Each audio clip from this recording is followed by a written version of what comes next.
This is what an 1150 looks like, and it's done 50,000 miles. It's been neglected. That's all the injector, fuel pressure regulator.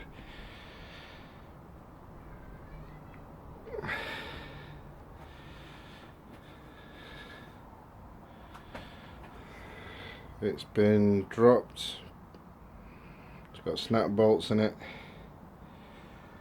It's got rusty bits on it. More snap bolts I've had to drill out. The wiring is shocking.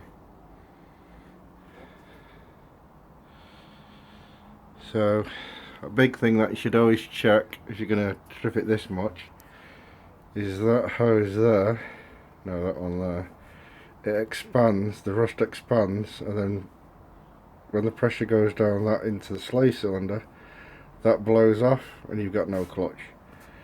And you think it's the clutch, it's not, it's actually that.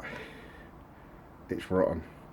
And it goes pong. The Adventure one uses a stainless steel one, this uses a mild steel, I think, but it rusts.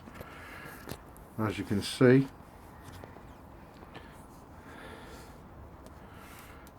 the lighting's rubbish in here. There's rust behind that rubber boot.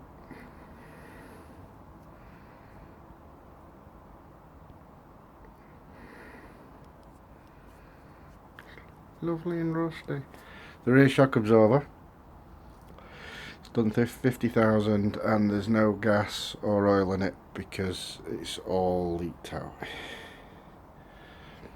A sign of that is it basically doesn't work.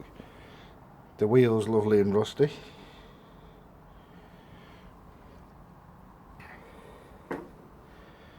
That's just a heap load of parts. The starter motor,